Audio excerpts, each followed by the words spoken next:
hemos abierto el plazo de subvenciones para la euskaldunización del paisaje lingüístico y el entorno digital en los sectores del comercio, hostelería y servicios, destinando 4.000 euros para euskaldunizar el paisaje lingüístico y el entorno digital de estos comercios y también de entidades sin ánimo de lucro. Diru laguntza hauek ez dira berriak, badala matxagu ja 10 urte inguru diru laguntza lerro honekin, baina egia da urteak pasa ahala apurka hobekuntzak sartzen ditugula lerroan.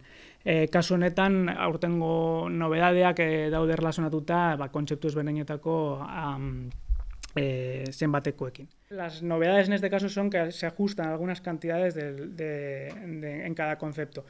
Algunos conceptos quedan tal cual, el concepto B y C queda tal cual, pero sin embargo el concepto A el año pasado no se llegaba a financiar 800 euros de máximo, el máximo estaba en 600, entonces se ha aumentado un poco ese máximo y pasa lo mismo en el concepto D.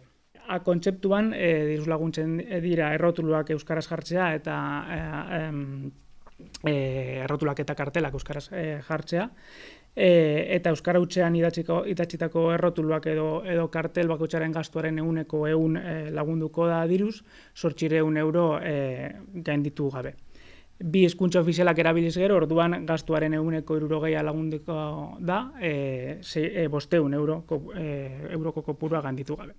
B kontzeptuan diruz laguntzen da barruko karteleria eta bezeroentzako informazioa dakarten euskarriak, eta kontzeptu honetan gastuaren 175 lagunduko da, muga 600 eurokoa izanik. Gero C eta D kontzeptuak daude erlazionatuta ingurune digitalarekin, C kontzeptuan .eus domeinua hartzea diruz laguntzen da, 30 euro gainditu gabe, eta D kontzeptua dago erlazionatuta webguneak euskaratzeko kontzeptuarekin.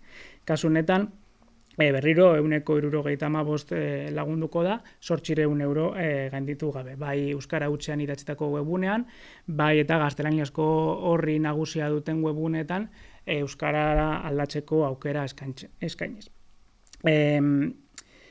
Esan dudan bezala, ekimen hauek diruz laguntzeko gastua edo lana egon behar da eginda 2024an edo 2025an, eta guztira gure asmoa da 4.000 euro banatzea, egia da eskaeraren arabera bildu aldugu edo bilatu aldugu zenbateko gehigarri bat.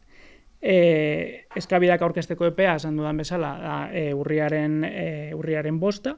Toda la información para realizar esta subvención, los impresos, la convocatoria con la información de todas con los conceptos subvencionables, está disponible en la página web del Ayuntamiento, en la sección del servicio de euskera, y en cualquier caso el servicio de euskera está siempre a disposición de la ciudadanía para resolver cualquier duda que pueda surgir.